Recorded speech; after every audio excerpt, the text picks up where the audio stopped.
Hello, and welcome back to another episode of Bastions and Basilisks. I am Kalvin. I am Brandon. In this episode, we're going to talk about our 3 favorite races and why. Again, I'll start, although I'll probably have you start next video because I don't want to be like, the white guy's the best. I wasn't even thinking like that, honestly. I know. Not something I think about. Favoritism. I pay too much attention. Anyway, So I would say probably my first one is Kobolds. You and I have discussed this before. I just fucking love Kobolds because I feel like they are the perfect chance for me to unleash my chaotic energy. Like big characters can't be chaotic for me. Maybe it's because I'm just shy of 6 feet and I'm not a fucking monster like you two. But. I know you're not that much taller, but I look up to your girlfriend, literally. But I feel like it's much funnier when it's just this 2.5 foot tall character that's just like, let's go! So they're a lot of fun. Plus, I disagree heavily with how in Volos, like the monster manual, they're evil, and then in Volos they explain they're very tribal oriented. They care about they're skittish, but they will 100% throw themselves in the line of fire to protect the overall tribe or clan or whatever it is. Like they're more than happy to die for the cause. Like they're not afraid of dying to save, if it means saving their tribe. And so that's one of those things that there are full-grown races that wouldn't do that. I guarantee Goliaths wouldn't do that. Elves sure as fuck wouldn't. It's one of those things. So it's the fact that they're considered evil, even lawful evil, just pisses me off. But mechanically, especially because they more recently they fixed it so that they don't have the negative to strength anymore. But they still only get 1 bonus. They don't get another bonus like some other races do. But I think based on what was in Unearthed Arcana, they're definitely getting an overhaul in the new Dragon book that's coming out, which is pretty cool. So I think some of their stuff is changing. But I've used, their what's it called, the cowering and beg, or begging and cowering or whatever thing, where you're just like, please don't kill me, and then everybody gets advantage against any enemy within 10 feet of you. I've only gotten to use that once, and I'm irritated that my group didn't use it to its full advantage. But if you have a group that, if you can get advantage other ways, especially if you're playing in a game with the GM that doesn't give you flanking, advantage makes such a huge difference. So Kobold running in there, it'd be better if I was a Kobold barbarian or something. I can soak all that damage up.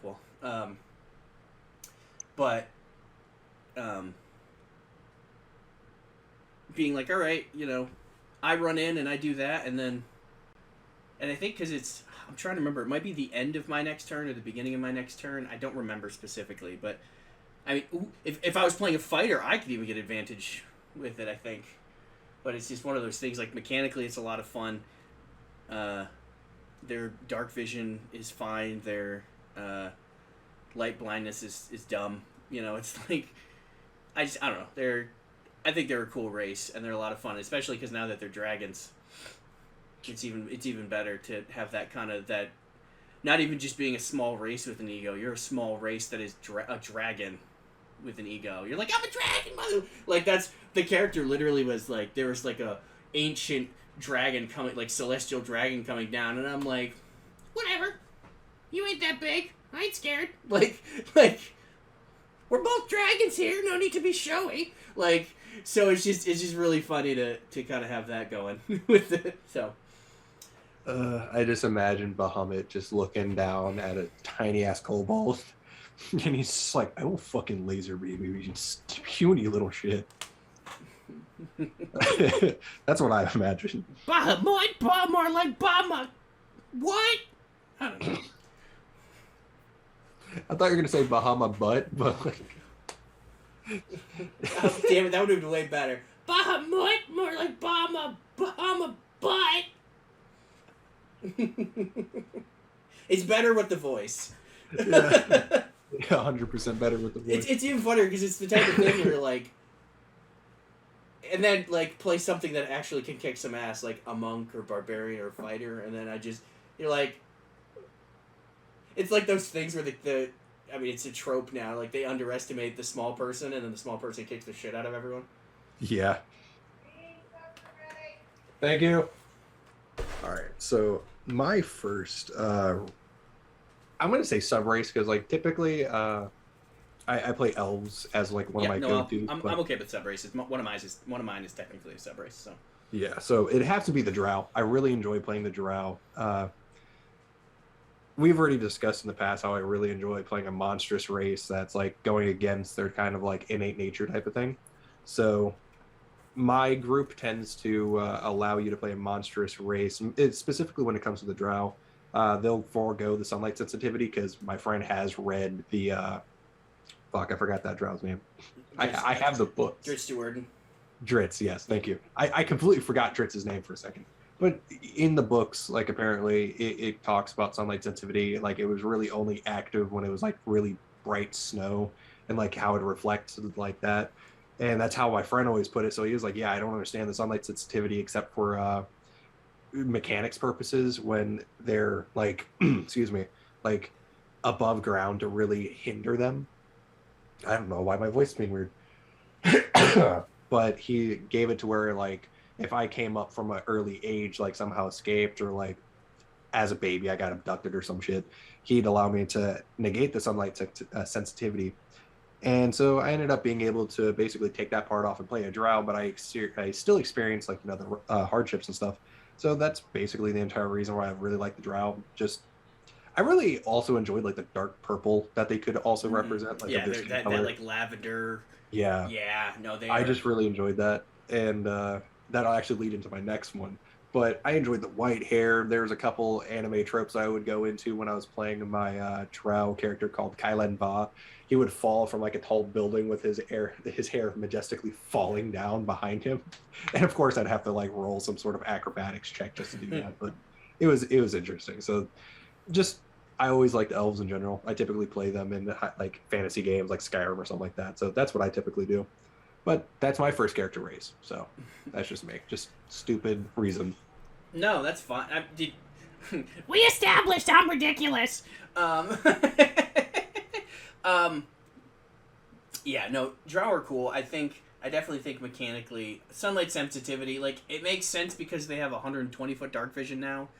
Like, I think they probably had that before. Although they've kind of nerfed dark vision already for 5th edition, so it makes even less sense. And like, I think, and there's already a race that doesn't deal with that because the Sverfneblin, they get 120-foot dark vision and no sunlight sensitivity. So, I mean, it's one of those things that proves that you can not necessarily evolve out of it, but because they spend time in actual lighted areas because they want to, that they don't have that, they don't deal with that issue. So it's one of those things that obviously it's not a permanent thing. I was gonna do it differently, but I'll stick with the underground race, and we talked about it. Dwarger are one of my favorite races too. Once again, sub race of dwarf. We've talked about before that I have once again another race that is unjustifiably screwed over because some bad shit went down with them. I mean, it could be in 5th edition that they kind of retconned what happened to them, but the fact that they got screwed over by the Illithids and whatnot and got tricked into digging down all the way down, and then were captured, and then were enslaved for hundreds of years, and then their leader had to make a deal with Asmodeus. Asmodeus. That, and then so they made a deal. They finally escaped, and then they try to get back home effectively to the surface, and then they're treated like shit. Which once again is why I think that the Overlord games aren't as unrealistic as you would think.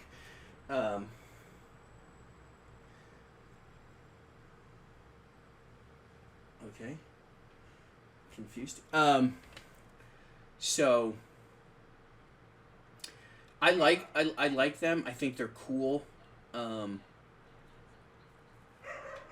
Playing them, I've only played a couple, not for super extended periods of time. I did play that Dwerger Bard that talked like a Californian surfer, or not? Yeah, like, dude, especially because I don't know if you've seen Monty Python, Life of Brian. I have not. Okay, so there's it's definitely a Jesus allegory, a comedic Jesus allegory, and like people show up and they're like stand outside of Brian's house, and they're like his mom comes out, they're like, she's like, what are you doing? It's like, we're looking for Brian, he's the Messiah, and his mom's like, he's not the Messiah, he's a very naughty boy.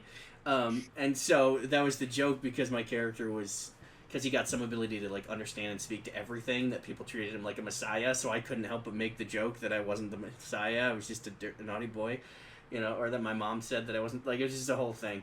But once again, it's that my brother was actually my brother was going to play a Dwerger Bard. It was going to be based on, the idea was started by like Road to El Dorado. So he was going to be a Dwerger Bard, and I was going to be a half ogre rogue. And it was just, we were going to be just pretty much not the worst thing you can think of for a specific class combo, but like race class combo, but just like, a Dwerger Bard that's all like chipper and whatnot. Like, it's one of those things. And my half ogre was going to be raised by halflings, so his name was going to be Tommy Ticklefoot. Like, I'm still going to play that character someday.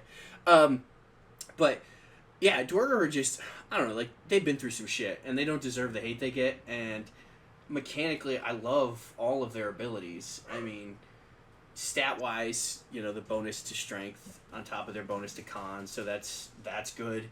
I mean, that kind of pigeonholes them in a specific direction, but they have advantage on top of the dwarven resistance to poison. They get advantage on saving throws against being charmed, like, and illusions, which is cool. They can, once per day, make themselves bigger, or go invisible. Like, it's definitely, it's not boring like some of the races, like humans. And I mean, races that get some nifty abilities. That's probably what I like most, is races that like get abilities, because then it's fun to see how you can use them mechanically in a game, which will definitely play into my next favorite race. But it's especially if you do some wacky combos like a Dwerger Rune Knight, because then you make yourself large with enlarge, and then you use the Rune Knight ability to make yourself large size, and then you use enlarge to make yourself huge,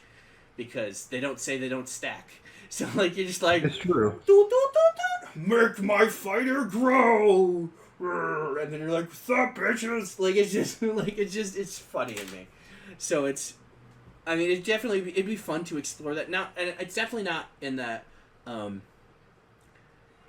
I'm not playing a race because I want to experience, racism or something. Like, I'm like, oh, I know what it's like to be, treated poorly because of my race. Like, I mean, no, it's just, I think they're a cool race. They definitely have been screwed over. So that's kind of why I like Dwerger. Understandable. My second race is going to be Tiefling, mostly because it's the second most played race that I've had. Also, just the complete malleability of being able to quite literally customize your character in any way. I really enjoy making my characters actually be part of a legitimate devil or demon bloodline, to where it's like a demon lord or a devil lord ended up procreating with some poor mortal for some reason, and then poof, somewhere down the line the tiefling that my character is into being. I really enjoy doing that. Just making your own color scheme on your character is really awesome. Like, I like doing blacks with red and purple, mostly being black and purple being like the color scheme that I tend to go for. I think the most elegant one was like black purple with gold swirls going around my character around him. I had horns that were pierced and stuff like that. I think this character was like based off of Mollymawk also, but he was a rogue instead. It goes back to Critical Role. But I ended up making another tiefling, which was very copy paste in terms of how he acted, but was more of the like trope of how ancient Gaelic druids were viewed as, like they were deemed evil and stuff like that for a long time.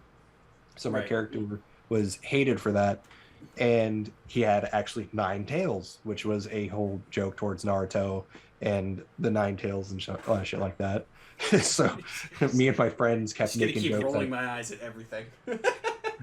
What's funny is that I kept making jokes that I kept adding tails to my character, and they would max out at 9. And the other guy who's playing in the campaign was like, "How many fucking tails do you got?" And I was like, "How many can you fit in your ass?" And he's like, "I'm not answering that question." So believe it. There's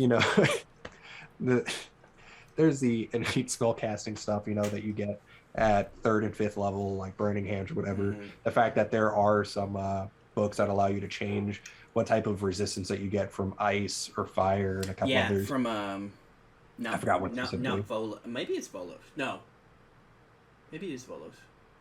It might be. No, it might be. It's Mordenkainen. Mordenkainen. Yes. That's where they explain the Blood War stuff too, which is pretty cool. Yeah.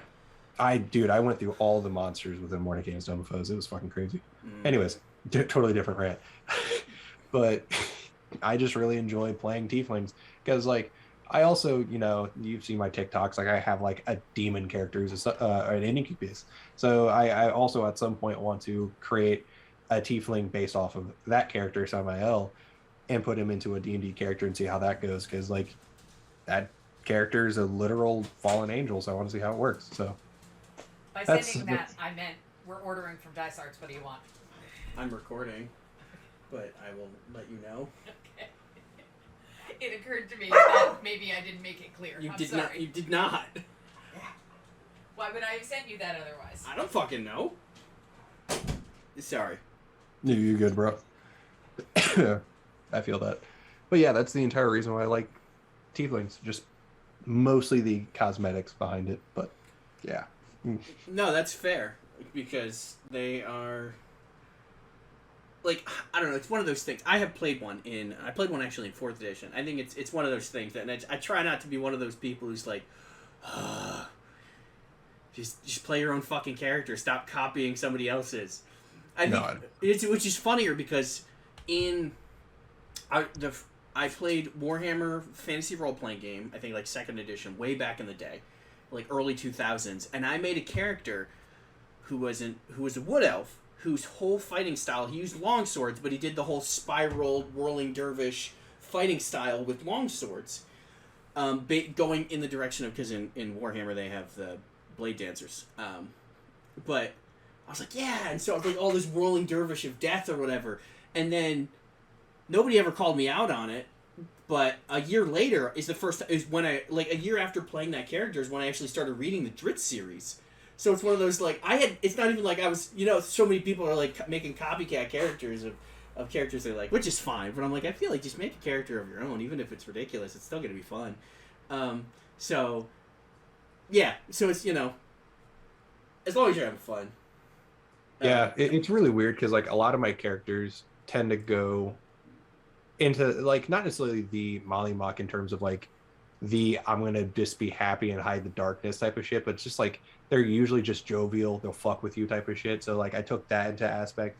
And the Tieflings prior that I played before, like, Molly Mock became a thing, were very similar still, but they were more so, they flirted with every single person just because I really enjoyed making people uncomfortable in my games. So it's just like, if I was playing a Tiefling, it's like that random guard that's literally just trash talking me because I'm in prison, I'm hitting on him. And then at some point my DM's like, so is your character like just trying to fuck everyone? And I was like, no, my character, like, he'll fuck whatever he wants, but like he just flirts with everyone because it makes him uncomfortable. Like, he's that suave dickhead is what I wanted him to be.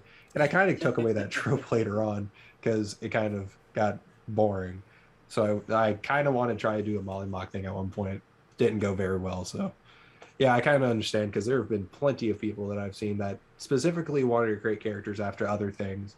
And it's like, okay, yeah, cool. I want to see how it works. If it doesn't work out, because I've seen someone try to play, what's that dude from Bakugo from My Hero Academia, I think it is, the dude with the fucking grenade hands. Oh yeah. The fire ability. I've seen people try to play that and dress up like him in the game, and it's just like I don't think that's really that entertaining. That's There especially because there are better systems to do it in.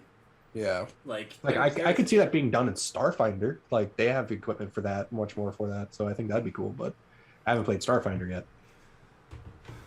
So in 4th edition, I played a Tiefling, and if you think that any character you could make could be edgy, but I made a character in 4th edition who, based on the whole thing, that essentially his mom was the wife of a nobleman, and she had an affair with a Tiefling. So she did not realize that the man. I think she. So 9 months later, she gives birth. Not really anything, but definitely kind of playing into. Oh, you haven't watched Dimension 20, so this wouldn't make sense. But eventually, his horns started coming in, and his mom kept it hidden as long as she could. But eventually, the dad kind of noticed, and Daddy Demons came knocking. And so the nobleman, I think, killed his mom, imprisoned his dad, and threw my character out of a 3rd-story window when he was 5 years old. Which is the reason I explained why he had an 8 dexterity, because he broke all tons of bones in his body. So, and they never healed right because he then grew up on the streets, joined a gang because he had to survive, and eventually, in 4th edition, Dragonborn hated Tieflings. So essentially, he was with the gang and was kind of the leader because I was going warlord. So I was kind of building up to he was charismatic and intelligent. And so he eventually got challenged to a fight by the Dragonborn, and the dragon beat the shit out of him. And then because he's a sneaky devil, did the essentially embedded chains inside of his horns. So every time he would move, they would jangle. Eventually, he was kicked out. So he was kicked out of the gang, and then tried picking somebody's pocket, but the guy caught him, and they took him in. That whole thing, and then eventually it got even edgier, where he tried to bleed the demon blood out of himself. And I'll leave it vague on purpose. And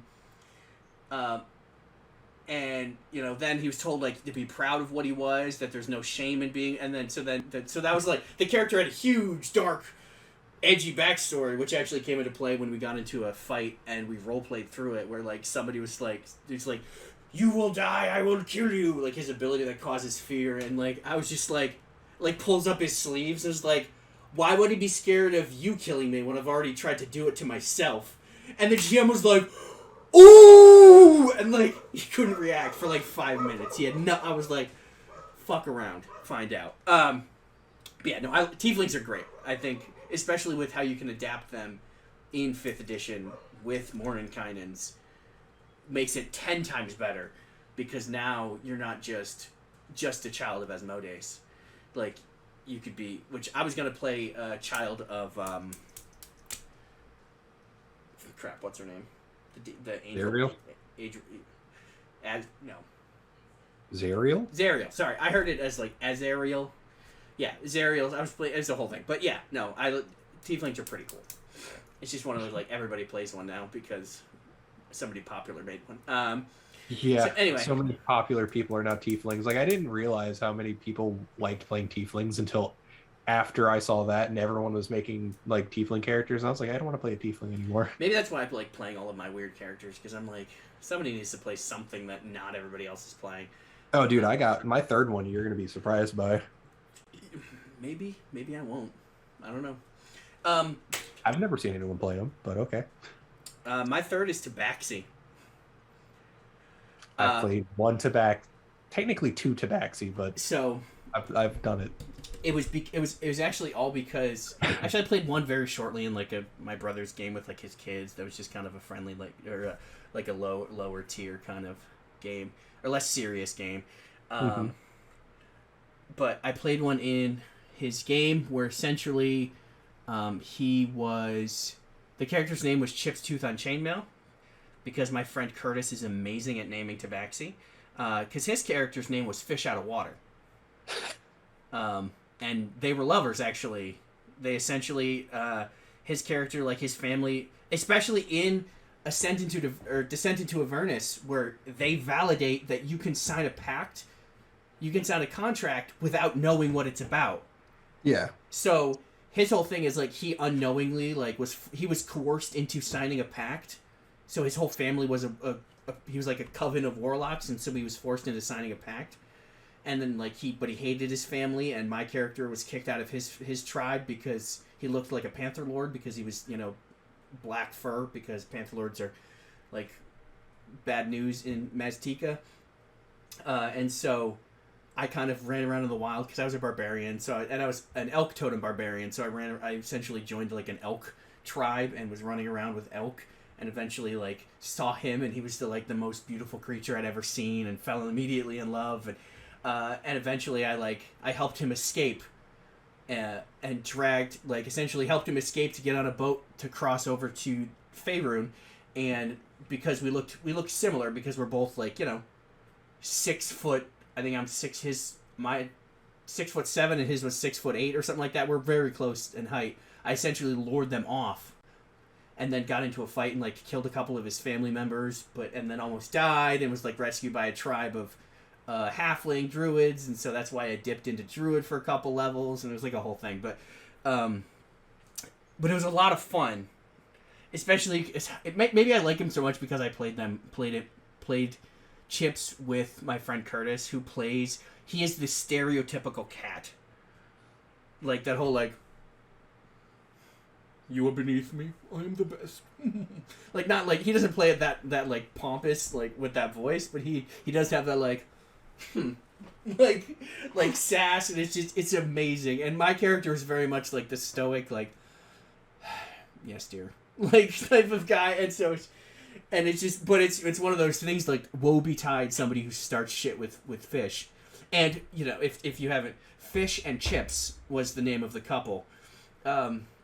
So, and it was just a lot of fun to play it, especially being kind of not an anti-cat, but being a different kind of cat to his, stereotypical cat was always kind of fun. And then, bringing up stuff where somebody would say something cat-related, and we're hey, now, that's racist. That's speciest, you fuck. That's racist. And so it's just the whole thing, whoa, now. Or, he thought that he lost time, so he thought that he's maybe I'm a werewolf, and I just fucking slapped him in the face. I was how dare you? It was just the dog thing. It's just so funny. It was just so much fun. And then, as far as mechanic racial abilities, boost to Dex, and Dex is good. And I was a barbarian, so I was a Tabaxi barbarian, so I got no bonus for my racial modifiers, but perception and stealth, I mean, that never hurts. Perception never hurts. Having perception is the best. Stealth doesn't hurt. A climb speed, you don't appreciate how good, especially when, because it's not even technically if it's the stone is, or it's a tree, you have half your movement speed as a climb speed or something, but just being able to climb anywhere is just so nice. We got into a fight on top of a tree, California redwood. It's tight, huge. And because of my climb speed and my rage ability, I'm just climbing down a tree 70, 80 feet. It's just so. And then in conjunction with their other ability, their feline agility, where they can double their speed for a round. That is one of those things, mechanically, you're oh, that's, yeah, but you have to stop moving for a round to recharge. You'd be yeah, but theoretically, I'm getting somewhere. I'm getting into a fight really quickly. And theoretically, I'm not getting out of that fight in one round. So but I mean, because of my my elk totem, and I was a barbarian, I think when I raged, I had a 55-foot movement, and then with my Tabaxi thing, I would for one movement was 55 feet. So then if I decided to move and use my feline agility, it's 110 feet. So yeah, I could move 220 feet in a round, and that wasn't even me min-maxing metagaming it. That's just one of those oh, that's kind of nifty. That kind of fits. I want to be kind of fast to get into the fray real quick, and that's not even counting when I turned into my elk form, which has a base speed of, I think, 50, which doesn't count my, anyway. But so when I was raging in my elk form, I had a 75-foot movement base. Shit. So it's one of those things it's. it's a lot of fun to be, I'm a dog person myself, but it's also, everybody wants to be a cat because the cat's the only cat who knows where it's at. So, yep. So it's a lot of fun. It's a lot of fun being a Tabaxi. I haven't really gotten a chance to play one in a long-term game, which sucks. But it's definitely, I've had a couple of ideas, so eventually maybe I'll get to play one. But yeah, I love Tabaxi. Their whole continent needs to be explored and expanded upon. But I agree. Tabaxi are really interesting as a player class. Oh, jeez. The two technical times, because the reason why I say technically is because the first time I ever played a Tabaxi was a Tabaxi monk, but we were playing Skyrim related stuff, so we changed like the character related names and stats to accommodate to that. So Tabaxi were Khajiit, so that's why I said technically. Like I used the stats and the name for it, but that's my first time. My second time, I think it was for a one shot. And I don't even remember that character's name. I remember my first one was Maik the Liar from like the Elder Scrolls lore. So Maik was a weird character on that one. That's great. The second one was very strange because I didn't even realize that the Tabaxi had that movement speed at first because I was like, hell, fuck it. I'm a Khajiit, might as well like go for a cat class. So it did the movement speed plus some monk stuff where you boost your stuff. And I think we were level 5 at the time. So my... that's a 15. That's a 15, I think. Yeah, I got mobile as a feat. So I had another 10 on top of it. Sexy. So, yeah. Like at some point, I think I got like that extra +5 from the monk. Because we were a good bit into the game at this point. So I ended up having like a 60 movement speed alone. So it's like that's how I ended up getting it. But yeah, I enjoy the Tabaxi. I did the claws thing to where you get a +10 to hit, or +5 to hit, and then 10 damage if you just fight unarmed. So that way you got something from that. Plus your normal fist damage, which was like 1d4 plus, your thing. Using their claws as... Yeah, which I think is like a d6 plus strength. Yeah, that's how I ended up running that before I was really good at DMing and before I really read Volos and everything. But that's my Tabaxi stories. Anyway, my third favorite class is actually the Jannazi. I've played a Fire Jannazi on... I can actually see that. Yeah, Jannazi are pretty cool. I like the entire thing of like the Jannazi. The elemental. Yeah, like Fire Jannazi can't get cold. Water Jannazi can't grow thirsty. They can breathe underwater. Air Jannazi never need air because they're constantly able to breathe, which is very weird because technically if you go underwater as an air Jannazi, you won't drown. Kind of weird. And then the Earth Jannazi don't really have a very special thing. Like I guess like they can't be crushed by like Earth or anything would be a cool one, but But I really enjoyed the thing with that. I think my first time ever playing a Jannazi was a Fire Jannazi lycanthrope, or the lycanthrope, and so I turned it to where if you turn into a lycanthrope, he also maintained his fire capabilities because in You're a flaming werewolf. Yeah, I was a that's werewolf. Amazing. So here's the funny thing: me and my friend were talking, and this is how we were deciding it. Should I be a Jannazi and be a fire werewolf, or should I be a gnome and be a Chihuahua werewolf? Because it stacks in size. So we were thinking it'd be really funny to be a Chihuahua werewolf or this fire werewolf. So we ended up going with the Jannazi. So I thought it'd be cool because they can change their heat to where they can touch someone or they can burn someone. So I thought it'd be cool, like at night, like he could turn his natural flame into like a black color, and then he'd be able to go to sleep and still keep everyone warm without lighting the entire plane on fire. But if he needs an escape, he could just touch something and then everything goes to flame. So I thought that'd be really cool as just random RPing stuff. My second one, I ended up like creating a character. It was supposed to be for another guy's game, using a different one shot with some of my work friends, and it was a water Jannazi.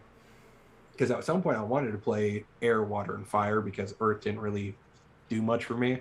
So this guy, this is before Critical Role, like the second season came out. So like I kind of had it to where like this dude always had like water dripping from like the side of his face, but it'd go up and down instead of like profusely sweating. So when I saw this coming through, I was like, yeah, that's really weird. Like, I haven't seen anyone else use Jannazi in their games before, so I was like, this is interesting. Like, someone actually is putting Jannazi in their games when I watched that, and like how he was constantly telling the gentleman that he's fucking sweating and would kept giving him fucking like towels and shit.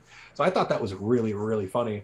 So I would think back to my characters and shit like that, and I don't remember the class that my water Jannazi was. I think he was a ranger for 5th edition, which we all know ranger is kind of one of the more the revised ranger is definitely way better than I think I did revised, but I also heard from my friend Ed that they might be doing another rework of the ranger for 5th edition, but I'm not too sure. I might be misremembering, but that was a very fun thing, just being able to breathe underwater. You have a swim speed, the air ones have a flight speed, like you got a cool bunch of stuff with that, like being able to throw away basically toxins that are used to expel, like say noxious gas or whatever with the air, being able to light things on fire as a fire Jannazi. Just really cool things like that are really cool. Like imagine you're in like a snowstorm and the fire Jannazi is just like fine, and then he just like heats up hotter and everyone's just huddling around him like my hands are freezing. It's like I can set you on fire. That reminds me of Pokemon where Ash gets stuck in a blizzard. Oh yeah, just like holding they're all huddled around. That's because that was like the first season, so that was Indigo League, so they're all huddled around Charizard's tail. Yeah, and then he realized that Charizard was getting cold, so he put him. Anyway, Ash is the best trainer ever. He cared about his people. He did. His Pokemons. No, yeah.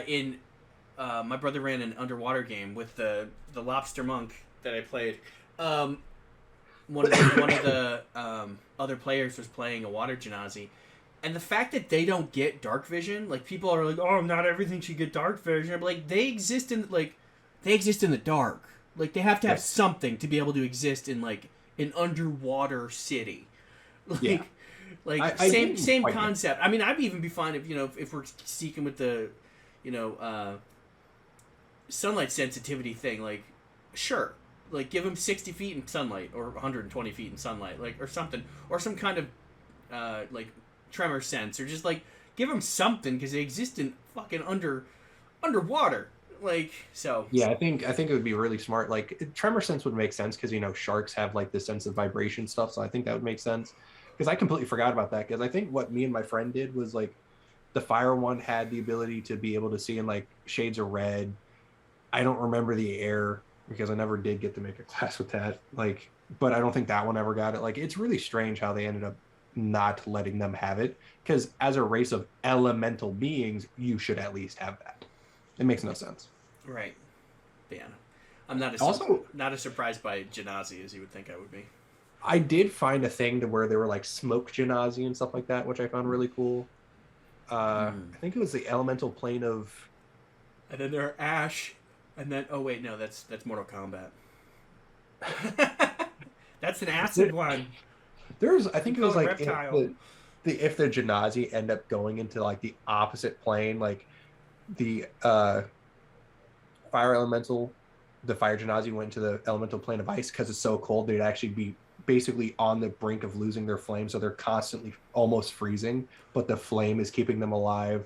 If the water went to like earth or something like that where there's like no water, it'd basically be like eventually they're on the brink of dehydration at all times. Like I think it was something like that. I forgot where it was. It was like it might have been the elemental plane of like the one with necrotic. The Abyss, I think it was. Because the reason why the Shadow Realm might be. It might honestly be that because like Shadowfell. It might be the Shadowfell because the sheer reason why I remember this is that in the thing they were talking about the water Jannazi would not have any water to provide sustenance for itself. So these creatures like tend to absorb like nothing but other things. Like they'll kill something to drink their blood just to rehydrate themselves, and they're constantly thirsty. So the water Jannazi, being able to consistently be hydrated, will be on the brink of dehydration and eventually start walking around similar to these things, or be hunted and provide a constant source of water. I forgot what it was. The desiccators, or I'm not 100% sure. Yeah, it was there's a monster that's just like permanently dehydrated and they suck the water out of things. Yeah, I think it's like a oh no, desiccation or yeah. I am so interested. Yeah. Oh god, now I'm gonna have to do a deep dive again and fucking figure it out. Oh, okay. So, our favorite races and why. Some of them are mechanical, some of them are ridiculous. I think all of mine so far have been just because of, like, just looking at them. Like, the Jannazi more or less for the mechanical, but I also like the jokes behind them. I mean, I would for sure make puns about... If I was one of the Jannazi, I would be making puns all the time. I think at one point I said flame on as a joke as a Human Torch. I'm aware. I know who says flame on. Just because you do doesn't mean other people won't. Oh, whatever. They'll learn. Yeah, they'll learn after 15 comments. Who is he referencing? Read a comic book. Hey, you know what? That's engagement. Engagement we don't have currently. I'm just starting to get engagement again on my YouTube. You commented on it. That counts. Anyway. I watched the entire video and I was like, bro, I completely forgot like certain things existed and certain topics were talked about. Like, I kind of like just go into like a mindset of just no real empty space, because that's kind of how these things work. So you kind of try and fill empty air. So I just tend to talk, and then when you talk, I try to shut up and like chime in if I feel like it's something semi-important. Right. And then it's just like, eh. All right. Anyway, before we start doing that again, I mean, we're already at 42 minutes, so it's already way longer than I was expecting. But once again, I'm not complaining. I enjoy. Once again, it's a discussion. We're having a discussion. Which I didn't talk about at the beginning of the video. I'll get better at this. All right, so this has been another episode of Bastions and Basilisks. I'm Kalvin. I'm Brandon. And we'll see you all next time. See you. Thanks for watching. Please like, subscribe, and comment. And now you get to listen to the outro song. And